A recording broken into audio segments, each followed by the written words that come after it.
Jadi yang jelas bahwa kecintaan saya kembali ke hutan itu karena memang saya orang hutan. Saya orang hutan, jadi harus saya kembali ke hutan. Saya punya kerinduan supaya bagaimana hutan alam ini selalu terjaga. Karena artinya pada prinsipnya ketika hutan ini lestari, masyarakat pun turut sejahtera.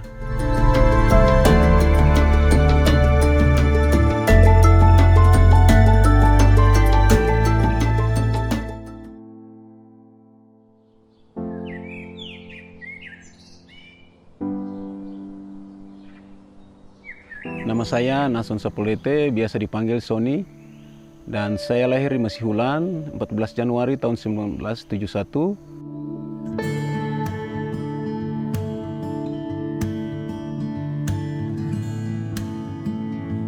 Awalnya itu saya punya aktivitas itu sebagai petani, tapi sebelum itu orang tua saya itu dulu tuh pemburu. Dan beliau itu punya aktivitas selaku pemburu orang pertama lah. Kalau mau dikatakan orang pertama di sini yang untuk pemburu burung satwa itu beliau. Dan sesudah itu dilanjutkan dengan kakak saya. Sebelum saya menginjak kaki saya di SMP, itu saya sudah mulai ikut-ikut dengan orang tua saya, dengan kakak saya itu di usia 5 tahun. Saya sudah mulai beraktivitas, tapi saya belum bisa manjat pohon saat itu. Hanya sudah belajar untuk membuat jerat, belajar untuk taruh jerat di pohon pepaya atau pohon pisang.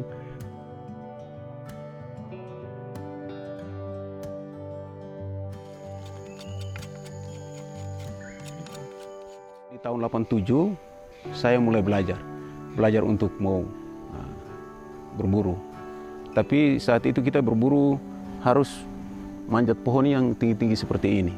Karena kakak tua itu tidak pernah tidur di pohon-pohon yang pendek, tidak pernah. Semuanya di pohon-pohon yang tingginya, palingan yang paling minimal itu 30 meter. 30 meter ke atas. Nah, di situ saya sudah mulai belajar naik dari kakak saya. Nah, cuman trik untuk perburuan itu saya belajar dari bapak saya, tapi untuk yang manjat pohon besar ini dari kakak saya. Jadi sepertinya ada warisan turun-temurun untuk kita punya proses perburuan ini. Nah, di tahun 2003 itu di situ kebetulan sekali ada salah satu LSM asing yang bekerja sama dengan LSM lokal, yaitu Yayasan Wallacea yang pendirinya adalah Bung Cesar Rupasa. Dia merekrut kita masuk ke PRS saat itu. Nah, sudah saya, kakak saya, dan juga ada beberapa teman yang termasuk dalam kelompok pemburu. Kita masuk kerja situ. Kita ada total saat itu ada 7 orang. Dengan berjalannya waktu, akhirnya saya punya rencana untuk ke depan bagaimana saya harus lakukan sesuatu terhadap lingkungan ini. Oleh sebab itu, secara perlahan-lahan kita mulai stop dari kegiatan kita. Dan kita lebih fokus untuk kita planning bagaimana untuk ke depan kita harus buat apa dan bagaimana caranya. Itu. Saya buat observasi dulu terkait populasi satwa yang ada di sini dengan kondisi lingkungan atau hutan yang ada di sekitar sini. Bahkan saya langsung mulai bicara ke orang tua saya dan adik-adik saya, kakak saya. Saya bilang bahwa kita punya areal yang ada yang sekitar 12 hektar ini, kalau bisa jangan kita buat kebun lagi. Cukup yang sebatas yang orang tua kita sudah tanam apa, itu aja. Mungkin ke depannya saya ada berusaha untuk bagaimana kita harus menjaganya dan melestarikannya. Tujuan saya itu saat itu adalah bagaimana kita menjaganya supaya bisa jadi satu kawasan masyarakat sebagai hutan percontohan konservasi.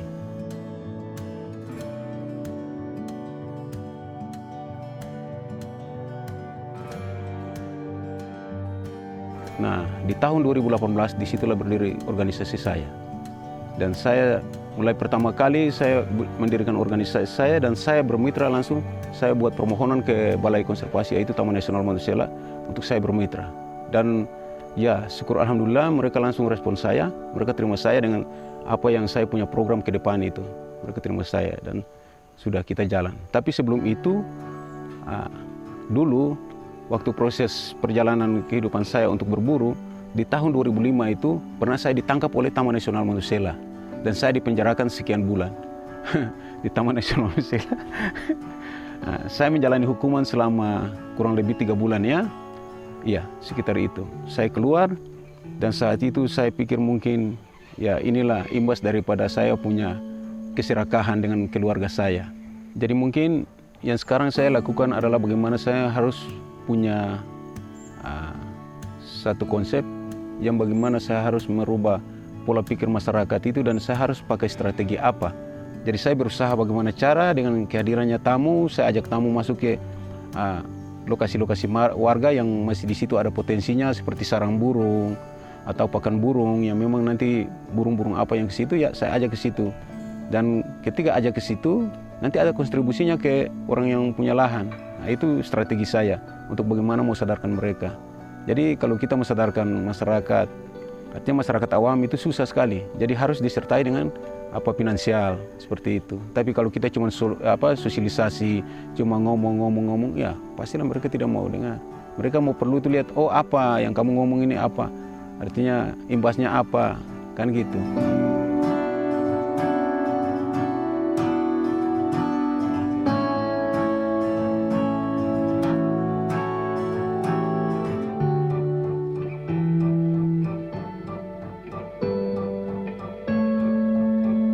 Jadi saya mendirikan komunitas saya itu namanya Murite. Murite ini nama tempat. Lalu disambung dengan birdwatching, artinya Murite, tempat Murite untuk pengamatan burung. Jadi namanya Murite Birdwatching. Itu nama komunitas saya.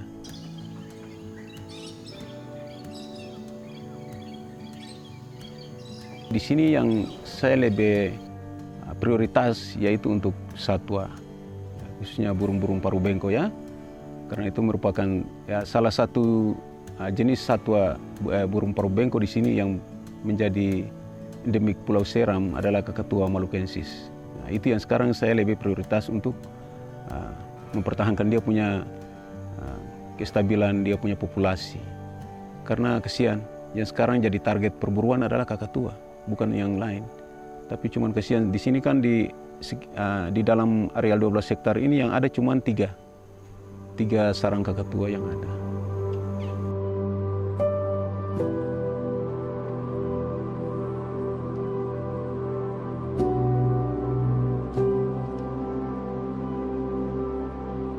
Jadi yang jelas bahwa kecintaan saya kembali ke hutan itu karena memang saya orang hutan. Saya orang hutan, jadi harus saya kembali ke hutan untuk melihat hutan.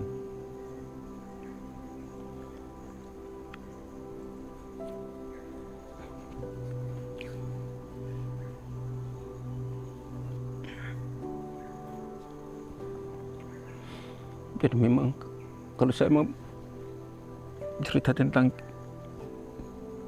hutan itu sangat menyentuh sekali dengan kehidupan. Karena memang dari datuk-datuk kita turun-temurun kita adalah memang kasta Alipuru. Yang kehidupan keseharian kita itu adalah cuma di hutan. Kita punya kehidupan yang ada di dalam hutan ini.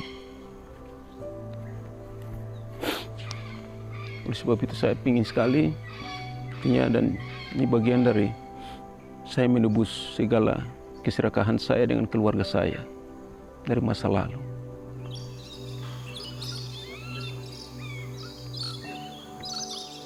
Ya, jadi saya berharap ya mungkin kita semua ya umat ya, baik itu orang tua, anak muda, baik itu anak-anak usia dini.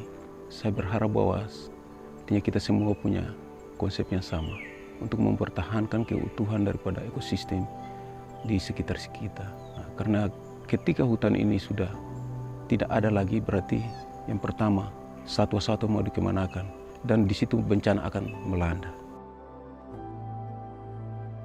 Jadi saya punya pesan mungkin kepada semua orang, ya anak-anak bangsa, ya anak-anak bangsa.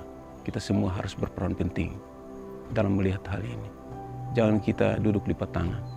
Apalagi ke instansi-instansi pemerintah yang terkait, khususnya di balai-balai konservasi. Karena itu menjadi artinya satu tekanan saya ke pemerintah untuk mereka harus lihat ini. Jangan mereka harus hanya duduk diam, duduk manis, cuma merancang, tapi tidak bisa eksekusi. Itu pesan saya.